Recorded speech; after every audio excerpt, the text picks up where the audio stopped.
La plénitude de la loi est dans l'amour. Le peuple juif avait accepté la loi de Moïse avec les commandements comme norme suprême.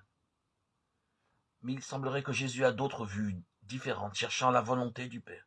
Il n'acceptait pas certaines pratiques religieuses qui restaient conformes à la loi de telle sorte qu'on pouvait penser qu'il y avait une attitude critique à l'égard de l'Ancien Testament. Jésus le dit clairement, ne pensez pas que je sois venu abolir la loi ou les prophètes, je ne suis pas venu abolir mais accomplir. Dans l'évangile de Matthieu, chapitre 5, versets 17 à 37. Nous avons là la clé que Jésus veut manifester à tous ceux qui l'écoutent, à commencer par ses disciples. La plénitude de la loi est dans l'amour à Dieu, qui est notre Père, et à notre prochain, que nous sommes tous.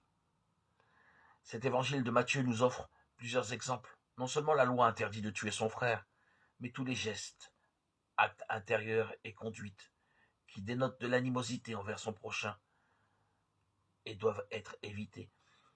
La clé de cet évangile de Matthieu est la référence à la réconciliation avec le frère. C'est Jésus qui nous le rappelle. Si quand tu vas déposer ton offrande sur l'autel, tu te souviens que ton frère a des plaintes contre toi, laisse l'offrande et va d'abord te réconcilier avec ton frère. Dieu n'aime pas les prières ou les sacrifices de ceux qui ne se pardonnent pas du fond du cœur ou qui ont quelque chose contre leur frère. Celui qui ne pardonne pas son frère de tout son cœur ne peut pas non plus espérer être pardonné par Dieu. La parole de Dieu est exigeante pour nous tous qui voulons la suivre. Et ainsi, l'amour de Dieu n'est pas sincère s'il ne nous conduit pas à aimer notre prochain.